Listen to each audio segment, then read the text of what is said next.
November আমাদের এখন রাজ্য জুড়েই শুষ্ক আবহাওয়া চলছে। আর ন্যূনতম তাপমাত্রা বা রাতের তাপমাত্রা স্বাভাবিক বা স্বাভাবিকের থেকে কোথাও কোথাও 1-2 ডিগ্রি কম আছে। আর আমাদের আগামী কয়েকদিনের যেটা আবহাওয়ার পূর্বাভাস, তাতে আমাদের পশ্চিমবঙ্গের সমস্ত জেলাতেই আগামী 5 দিনে শুষ্ক আবহাওয়ায় থাকবে। আর তাপমাত্রার খুব বেশি হেরফের হবে না, যেটা যেমন চলছে এরকমই থাকবে, ±1-2 ডিগ্রির মধ্যেই থাকবে।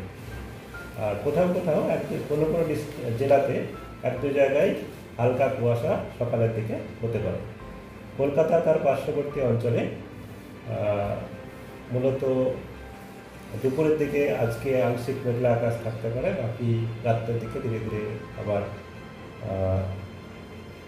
পরিষ্কার আকাশই হওয়ার সম্ভাবনা আছে। আর তাপমাত্রা যেটা কালকে সকালের তাপমাত্রা 19 থেকে 20 মাঝে মাঝে থাকার সম্ভাবনাই আছে ন্যূনতম তাপমাত্রা। আর আজকে সর্বোচ্চ তাপমাত্রা 28-এর কাছাকাছি থাকার সম্ভাবনা। আর আগামী কয়েকদিনে তাপমাত্রা কলকাতাতে 28 থেকে 20 এর মধ্যেই থাকার সম্ভাবনা রয়েছে ন্যূনতম তাপমাত্রা।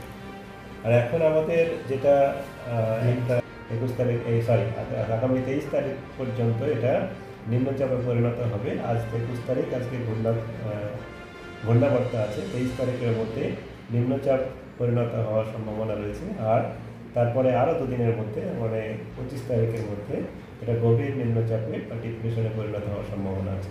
তারপরে আরও এর শক্তিশালী বা ইন্টেন্সিফিকেশন হবে কিনা বা এর প্রতি আমাদের তামিলনাড়ু বা শ্রীলঙ্কার দিকে যাবে কিনা, সেটা আমাদের ক্রমাগত পর্যবেক্ষণে রয়েছে।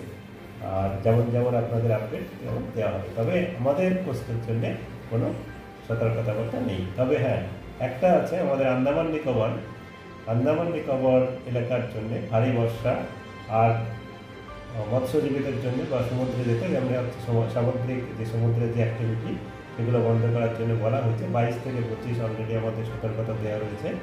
যারা আমাদের এখান থেকে বা পশ্চিমবঙ্গ থেকে এই সময়ে যেসব ট্যুরিস্ট ওখানে যাওয়ার প্ল্যান করছেন, তারা আমাদের আবহাওয়া সতর্কতা বা অন্যান্য দিকে নজর রেখে বা আপডেট নিয়ে যাওয়া ভালো।